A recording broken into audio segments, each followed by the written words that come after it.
Hi friends, ఈరోజు మనం ఒక గోల్ గురించి మాట్లాడుకుందాం. Just 1 minute. ఇద్దరు ఫ్రెండ్స్ చెట్టు కింద కూర్చొని మాట్లాడుకుంటున్నారు.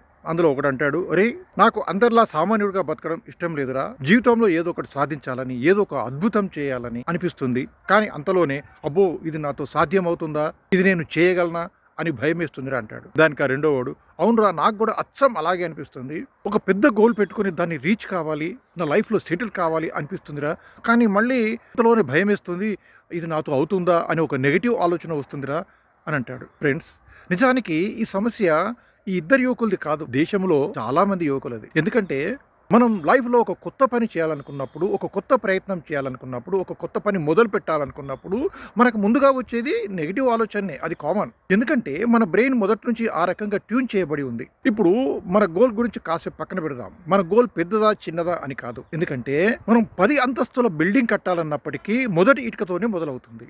అవునా కాదా?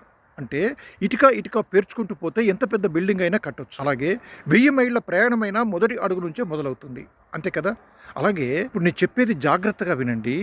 చినుకు కలిస్తే వాన అవుతుంది, వాన కలిస్తే వరద అవుతుంది, వరద కలిస్తే వాగవుతుంది, వాగులన్నీ కలిస్తే నది అవుతుంది, నదులన్నీ కలిస్తేనే సముద్రం అవుతుంది. ఇప్పుడు ఆ సముద్రాన్ని చూసి అబ్బో ఎంత పెద్ద సముద్రమో అని మనం ఆశ్చర్యపోనక్కర్లేదు, భయపడాల్సిన పని లేదు. ఎందుకంటే చినుకులన్నీ కలిస్తేనే సముద్రమైంది.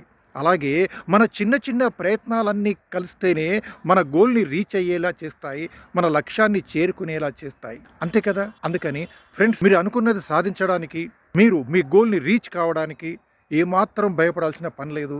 మీరు ఈరోజే మీ ప్రయత్నాలు మొదలు పెట్టండి. మీ చిన్ని ప్రయత్నాలే మీరు అనుకున్నది సాధించేలా చేస్తాయి. All the best. విజయోస్తు.